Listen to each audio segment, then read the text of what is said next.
parents take sister on vacation instead of me. Later on, she ruined family vacation and got arrested. Now my parents finally realize her true colors. I, 23F, have a younger sister, Lisa, 18F, who I believe is a true incarnation of evil on earth. I have tried my best to convince my parents over the years to see the truth, but they never believed me, at least until now. For context, my parents and I have always had a somewhat strained relationship, mainly because of Lisa. My parents absolutely adore her because my mother had a miscarriage and she lost a baby, which deeply affected her. Lisa, born a few years later, was regarded as their miracle child, a beacon of hope and joy that healed the pain of their previous loss. My parents showered her with affection and attention, turning her into the center of our family universe. Now, let me be clear, I loved my younger sister when we were children. It's just that I slowly started realizing that Lisa had an incredible talent for manipulation that none of my family members were able to grasp. She knew how to twist the story in her favor, and she was a master at playing the victim card. Once on my birthday, I got this amazing antique pocket watch from our grandparents. I was so happy with it, as my grandmother told me that it was a family heirloom. But Lisa, well, she was clearly jealous and kept asking if I could share it with her. I said no because it was a gift for me on my birthday. She tried to persuade our parents, but since it was from our grandparents, they couldn't do much. That night, Lisa, who knew I was terrified of spiders, placed a house spider inside my pillowcase, ensuring I would discover it when I went to bed. I awoke to the horrifying sensation of a spider crawling over my skin and started screaming. My parents rushed to my room in concern. Lisa acted all surprised and caring, but later, she admitted to me with a creepy grin when we were alone that she put the spider there to teach me a lesson. I was shocked by how casually she confessed, without any remorse. Another time, I remember when I had a crush on my classmate Mark, and I finally had the courage to invite him over to watch a movie with me. I was feeling all giddy and excited, and had carefully picked out a dress to impress him. But as soon as Mark arrived at our house, Lisa deliberately spilled a glass of juice all over my dress and started laughing at me. I was mortified and had to change, all while trying to hide my embarrassment. As if that wasn't enough, Lisa started telling Mark embarrassing stories from my childhood, making me feel utterly humiliated. She didn't leave us both alone the entire time we watched the movie. When Mark was about to leave, Lisa smirked and told him that he could do much better than me. Mark, who had been uncomfortable the entire time, left in a hurry. I just couldn't believe how cruel and cunning my younger sister could be. Over the years, I told my parents about her antics several times, but they always chalked it up to her being young and naive. They just couldn't see her for who she really was. Whenever I complained, they just dismissed me and thought of me as the troublemaker in the family. So I eventually stopped speaking up about her. Lisa continued being their favorite child, while I, always straightforward, often felt like the outsider in my own family. I focused on my studies and managed to get into a good college. This gave me a chance to move out of our house and have a better life in college. However, every time I returned home during breaks, Lisa made it abundantly clear that she despised having me back in the house. She would deliberately ignore me, refusing to engage in even the most basic of conversations. During family meals, she would avoid sitting next to me or interrupt me if I was talking to our parents. Her constant need to undermine my presence was evidence that she despised the idea of me being around and was determined to make my visits as uncomfortable as possible. Lisa even used to mess with my stuff, pretending that she needed to borrow things, but would often damage them or lose them instead. My parents did nothing when I tried to complain, and instead urged us to get along with each other. As a result, I began avoiding coming home during breaks. I would come up with excuses to spend my breaks with my college friends' families instead. Truth be told, my parents didn't mind as much and chalked it up to me being independent and wanting to enjoy some time away from home. When Lisa graduated from high school, she didn't have the grades for college, so she settled for community college instead. This meant that she never had to move out of our parents' place. These days, I am working at a multinational corporation in San Francisco, and I genuinely enjoy my job. I sometimes stay in touch with my parents, but I rarely visit back home. I don't maintain any contact with Lisa whatsoever. Now, coming on to the story, my father recently had a near-fatal heart attack. Fortunately, He survived by some miracle and was rushed to a hospital. When my mother called to tell me about it, I immediately booked my tickets and flew back home to be there for them. The doctors prescribed numerous medications for my father and strongly advised him to start working out. Since being discharged, my father has expressed spending more time with us as a family and told me how lucky he was to be saved from the brink of death. I understood where my dad was coming from, so I continued spending a few days at our house. My job has the option to work remotely, so it was no problem. However, I noticed that Lisa was deeply agitated that I was back. I tried my best to avoid her because we were both older now, and I didn't want to argue after our dad's heart attack. One morning during breakfast, my father suggested that we all go on a family vacation, as it had been a long time since we all went somewhere together. Initially, I had my reservations, but knowing how important it was to my dad, I agreed. As for Lisa, well, she wasn't thrilled about it, but she had no choice but to go along with the plan. My father made all the arrangements for our flights and accommodations. I had planned my leave from work well in advance and informed my colleagues not to contact me during this time, as I genuinely wanted to enjoy quality time with our parents. However, when we arrived at the airport, I found out that my flight ticket had been canceled. I exchanged puzzled looks with my father, who kept insisting that he had booked and paid for my ticket. When we checked further, it turned out that out of the 4 tickets, the one with my name on it in particular had been mysteriously canceled. As I stood there, trying to comprehend the situation, I looked over at Lisa. She had a sly smile on her face as she stared at me. It was a look I had seen so many times before, the same expression she wore when she had successfully pulled off one of her manipulative tricks. I realized at that moment that she was the one who had canceled my ticket, probably from my father's computer. I started yelling at her as she continued to stand there smiling at me. I pointed out to my parents that it was Lisa's doing, as she never wanted me to go on this family vacation in the first place. Instead of believing me, my mother immediately dismissed my claim, saying your sister would never do something like that. She went on to tell me that I should stop being jealous of my younger sister, and that it was just a freak accident that my ticket had been canceled. My father also tried to justify that this might have been an airline mistake, and I should not blame it on my sister. I was utterly frustrated that my parents couldn't fathom that their beloved miracle child would be behind such a deception. At this point, there was nothing that I could do. My ticket was already canceled, and there were no other flights for that day.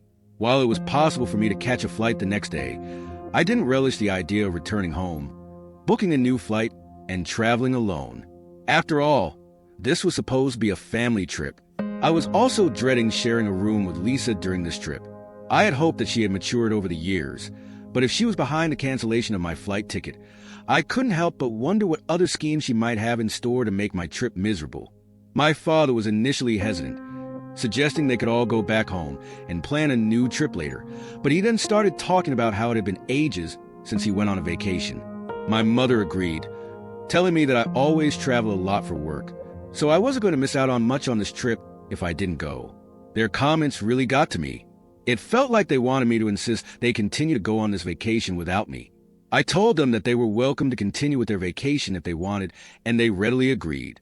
Although I didn't want the money they had spent on the tickets and rooms to go to waste, I was sad that they didn't care whether I joined them or not. It became clear that they didn't mind going on this family vacation as a family of 3. So there I was, standing alone at the airport as my parents and Lisa headed for their much-anticipated vacation. I decided to return to my home in San Francisco, not wanting to spend a day further alone in our family house. I tried my best to put the incident behind me and focused on enjoying the rest of my leave that I had already taken from my work. I reconnected with old friends and spent my days engrossed in books, turning my break into a solo's vacation. During the trip, my parents would sometimes video call me, and I could see how much they were enjoying the trip without me. It was like my absence didn't really affect their trip in any way. Although I wasn't too heartbroken about missing the vacation, I couldn't help feeling excluded. It was yet another reminder of the favoritism that had always existed in our family. I hoped that someday they would see through Lisa's true nature, and I guess my wish finally came true. A few days into their vacation, I woke up to several missed calls from my mother. Worried that my father's health might have taken a sudden downer, I immediately called her back. Thankfully, she picked up, but she sounded extremely distressed. I asked her if everything was okay, and she went on to explain that something deeply troubling had happened. Apparently, my parents had noticed that my father's essential heart medications were disappearing day by day. It was an alarming situation, as my father couldn't afford to miss his medication, given his fragile health. They were in a foreign country and didn't know if the same medicine would be available outside of the U.S. They were genuinely concerned about the missing pills and searched their room everywhere in vain. My mother had gone to Lisa's hotel room, which was adjacent to theirs, to borrow some sunscreen while Lisa was out. To her utter shock and dismay, she discovered all the missing medicines carefully tucked away inside Lisa's bedside table. It was a chilling revelation, and she immediately called for my father. He rushed in and found all his medication that had gone missing the last few days. I guess this is when the truth dawned on them that their beloved daughter, the so-called miracle child, had been intentionally jeopardizing my father's health and putting him at great risk. My mother's voice quivered as she asked if they should confront Lisa about this. I asked her to not speak to Lisa about this until they were back home. They needed to gather their thoughts, emotions, and evidence to face Lisa with the undeniable truth. I knew that speaking to Lisa now would be futile, as she was a master manipulator and would likely concoct excuses to evade responsibility. However, something unexpected must have transpired that night, and my parents must have confronted her about it. I received a late-night call from my father, his voice trembling as he informed me that Lisa was in jail. I was taken aback. He recounted that Lisa had a full-blown tantrum when they asked her about the medications, throwing objects and shouting insults. Her rage was targeted primarily at my father, accusing him of booking a ticket for me when he should have never allowed me on their family vacation. She told them that if they continued having a relationship with me, she would teach them a lesson that they would never forget. Lisa continued to lash out on the situation, escalated rapidly, until someone from the hotel called the authorities. When the officers arrived, she refused to calm down and insulted them, which led her to be taken into custody. Lisa would be released after 24 hours, and there was nothing that my parents could do at the moment. Desperate to return home after Lisa's release, my parents had then tried to reschedule their flight. However, their plans were foiled when they discovered that their passports and wallets were missing. It turns out that Lisa had either discarded their passports or hidden them away, but for now, they were stranded in a foreign country with no passports or wallets. I guess this was the first time that my parents started to see my sister for who she really was. My mother, who had persistently defended Lisa for all these years, was now begging me to help as they didn't have any money or their documentation to fly out of there. She was overwhelmed, shocked, and distraught at the realization of her angelic daughter's true nature. I told them not to worry and that I would send them money using Western Union, but they had to find their passports first so they could return back home. I was certain that Lisa hadn't discarded them. My parents were finally realizing that I had been the honest one all along about her antics, and were grateful that I was helping them out despite them not taking me on this vacation. They apologized for their behavior. While part of me wishes I could forgive my parents, it's hard to shake the feeling that I've been deprived of their love for all these years due to their favoritism towards my sister. So, either for not forgiving my parents that they went on this vacation without me, and now that they get a taste of it, they come back begging for my forgiveness. Update 1. Every day, my parents call me with updates, and I am growing increasingly anxious about their situation. You see, after Lisa was released from jail the next day, my parents threatened her to give them back their passports or they would call the authorities on her again. Faced with no other choice, Lisa eventually revealed where she had hidden their passports. Upon their return home, my parents confronted Lisa and made it clear that she needed to gather her belongings and leave.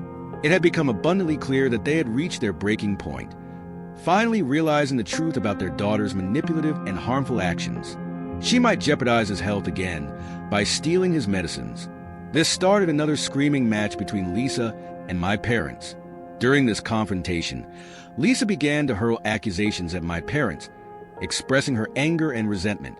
She told my parents that she didn't want to share them with anyone else and claimed that she had been pushed to the brink when they invited me for the trip.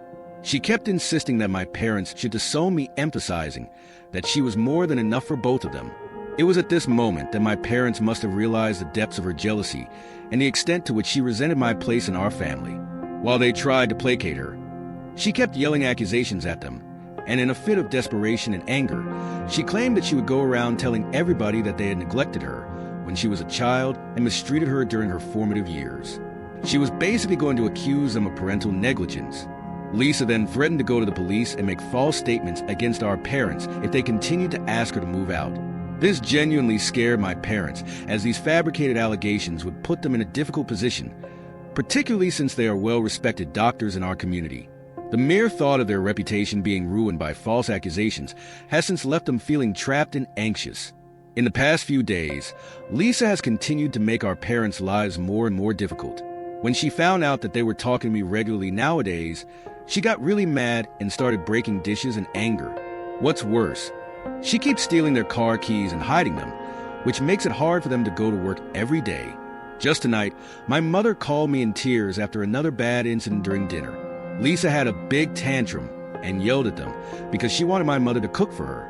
When she refused because she was tired from work, Lisa went on a rampage and started breaking furniture around the house. Then she went to her room and turned up the music really loud, which prevented our parents from getting a good night's sleep. The situation keeps getting worse, and it's taking a toll on my parents emotionally and mentally. I am increasingly concerned about what might happen next. While I had hoped my parents would see Lisa's true nature, I now worry that she could pose a real threat to them. I can't even return home at the moment, because it might trigger her further and lead to more explosive confrontations. I'm doing my best to persuade my parents to consult with a lawyer so we can find a permanent solution to this ongoing crisis. The legal route seems like the best way to protect my parents and restore peace to our family. Update 2. Lisa has been arrested. As many of you predicted, with Lisa's increasing antics, this was bound to happen. One night, she came at our parents with a knife during a big fight. This terrified my parents, and they were forced to call the police. The officers swiftly took her into custody, placing her under arrest on charges of assault. With Lisa in custody, our parents decided it was time to pursue a more permanent solution. They consulted with an attorney who advised them on the legal process for evicting her from their home. They filed a formal eviction notice that said she had to leave. They knew it wasn't easy, but it was necessary to make things safer. Our parents didn't want to continue pressing any charges on her, as they just wanted her to move out. They bailed her out of jail and handed her a formal notice telling her she had to move out. It had all the legal stuff explaining why she had to go and when she needed to leave. My parents made sure they did everything by the book, so Lisa couldn't challenge it. Next, they went to court with their lawyer to start the eviction process. It meant filing a lawsuit against Lisa. This was all pretty hard on my parents, since it was their own daughter they were taking to court. They felt really sad, guilty, and like they had no other choice. The court finally gave an official order that said Lisa had to leave the house. If she didn't go on her own, they would have the legal right to make her leave the property. Lisa is going to be out by next week. My parents can finally breathe a sigh of relief, knowing that they have taken a step towards getting their home and peace back. It's been a tough road, but they're hopeful that things will get better once Lisa moves on. I have stayed in touch with them throughout this ordeal and plan on bringing them over to San Francisco for a few weeks. It's a way to give them a break and let them relax after all they've been through. I am sure they could use a change of scenery and some time away from the stress Lisa has caused. Plus, it'll be a chance for us to spend some quality time together, and I want to support them as much as I can. Update 3. I have received hundreds of comments under my post, and it's taken me some time to go through them. Many of you have suggested that we should consider getting Lisa checked out to see if there might be a mental health issue at play here. The thing is that since she's an adult, we can't force her to go for a checkup against her will. Due to her sudden violent outbursts, we don't want to push her and make the situation more complicated than it already is. As I mentioned in my last update, my parents flew down to San Francisco to spend a few days with me. They are here to take some time away after what they went through the last few months. Yesterday evening, as we gathered around the dining table in my cozy apartment, my parents began to open up to me, their voices laced with humility and regret. They admitted that they had been blind to Lisa's true nature over all the years and begged for my forgiveness. My father expressed his remorse for not heeding my warnings earlier. He admitted that they never expected Lisa to turn out this way and were unable to see the truth that lay beneath her charming facade. My mother echoed my father's sentiments and acknowledged the gravity of their mistake in dismissing my concerns about Lisa's behavior over the years. Her voice trembled as she voiced the pain of realizing how they had failed me by favoring her. I let them know that I appreciated them taking the first step in seeking my forgiveness. I shared several painful memories of the years of torment I endured due to Lisa's actions. My parents listened, utterly shocked and dismayed, at the extent of what I had endured on my own. They acknowledged the pain I had gone through and expressed regret over the isolation I felt in my own family. My parents recounted how their favoritism towards Lisa had clouded their judgment because they never had expected to get pregnant with her and always considered her to be their miracle baby. With sincerity in their voices, they begged for my forgiveness for all those years.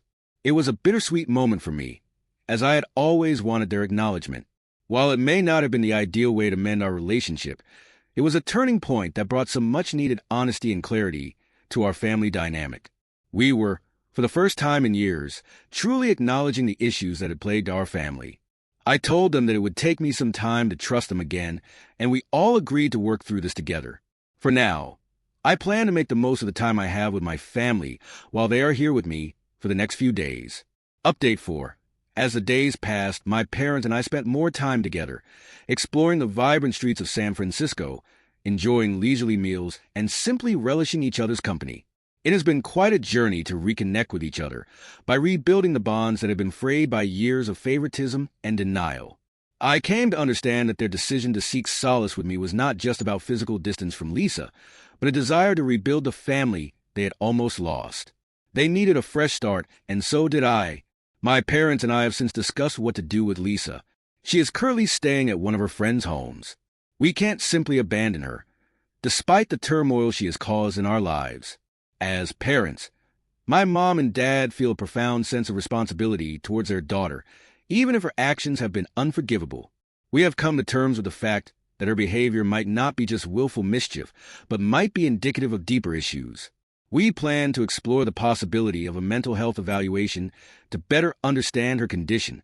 However, since Lisa is an adult, we can't force her into such an assessment and plan to find a way to encourage her to seek help voluntarily. My parents plan on reaching out to Lisa once they are back home to see if she is open to a discussion. I don't want to contact her because she still holds a strong grudge against me, and I'm trying not to worsen the situation for the sake of her mental health. Considering the past incidents of aggression and violence, I have encouraged my parents to meet her at a public place so that she would be forced to control her emotions. Our primary goal is for Lisa to grasp our perspective and, most importantly, recognize the deep love and concern we hold for her. It's not about assigning blame, but rather about coming together as a family to address the issues that have strained our relationships.